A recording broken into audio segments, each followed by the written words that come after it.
ଆପଣଙ୍କ ଘର ପାଖରେ ଯଦି କଇଁଆ ଗଛ ଥାଏ, ଯଦି ବାଉଁଶ ଗଛ ଥାଏ, ଯଦି ତାଳ ଗଛ ଥାଏ, ଏ ଗଛ ଗୁଡ଼ିକ ଘର ପାଖରେ ରହିବା କ୍ଷତିକାରକ।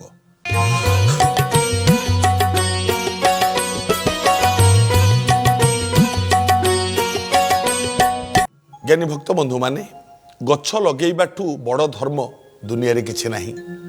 ଗଛ ଲଗାଇବ ଧର୍ମ କରିବ, କରୁନାହିଁ ତୋତେ ମନା।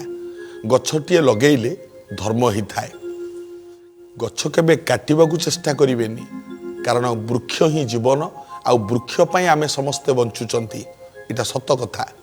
କିନ୍ତୁ ମନେ ରଖିବେ, ଆପଣ ଯେଉଁଠି ଘର କରିକି ରହିଛନ୍ତି, ଆପଣଙ୍କ ଘର ପାଖରେ ଯଦି କଇଁଆ ଗଛ ଥାଏ, ଯଦି ବାଉଁଶ ଗଛ ଥାଏ, ଯଦି ତାଳ ଗଛ ଥାଏ, ଏ ଗଛ ଗୁଡ଼ିକ ଘର ପାଖରେ ରହିବା କ୍ଷତିକାରକ। ତେଣୁ ଯଦି ଗଛ ସେଠୁ ହଟେଇ ନହେବ, ତାହେଲେ ନିଜ ଘର ପଛକେ ଘୁଚେଇ ଆଣନ୍ତୁ।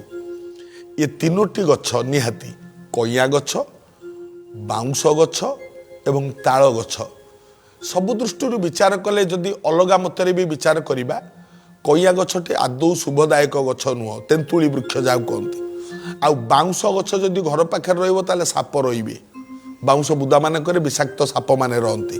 ଏବଂ ଯଦି ତାଳ ଗଛ ଘର ପାଖରେ ରହିବ, ଘଡ଼ଘଡ଼ି ଚଡ଼ଚଡ଼ିକୁ ଭୟ। ତେଣୁକରି ଯାହା ହେଉନା କାହିଁକି, ଏ ତିନୋଟି ବୃକ୍ଷ ଘର ପାଖରେ ରହିବା ଶୁଭଙ୍କର ନୁହେଁ। ଏ କଥା ମନେ ରଖିଲେ ମଙ୍ଗଳ ହେବ।